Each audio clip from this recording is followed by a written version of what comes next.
In the middle of the wilderness, two visitors from outer space wearing tight suits throw a sphere onto the ground. The sphere quickly collapses, then rapidly unfolds. In the blink of an eye, it expands into a large tent. They decide to reproduce here. The man connects an umbilical cord to the woman. After successfully activating the embryos, nutrient fluid begins flowing through the tube. Just like that, 9 months pass. The man plants crops around the area. While building a house, the man seems to think of something. He looks toward the tent and puts down the work in his hands.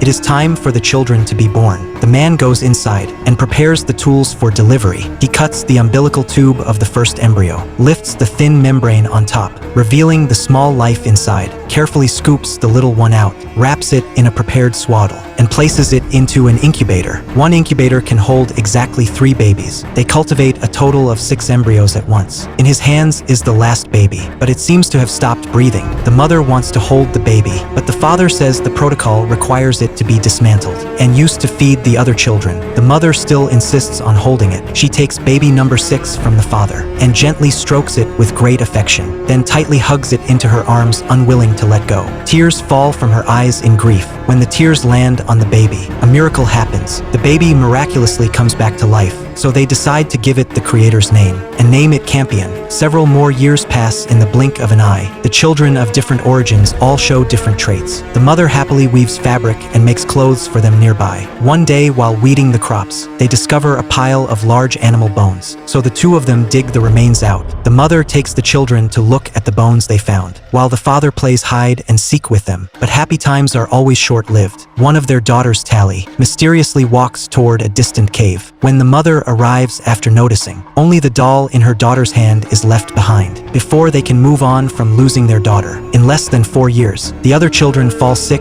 and die one after another. Out of 6 children, only 2 remain. The children want to pray for their dead siblings, but the mother teaches them to believe in science and not place hope in imaginary gods. The father stares blankly at the stars in confusion and notices a spaceship orbiting the planet Kepler. The next morning, when they wake up, out of the 6 children, only Campion is left. The mother walks over holding the dead child, moving like a walking corpse. The father steps forward and takes the body bag. Campion says in despair that they do not belong here. The mother suppresses her grief and tells Campion that he must stay strong. And at that moment, an unknown white liquid suddenly flows from the mother's nose.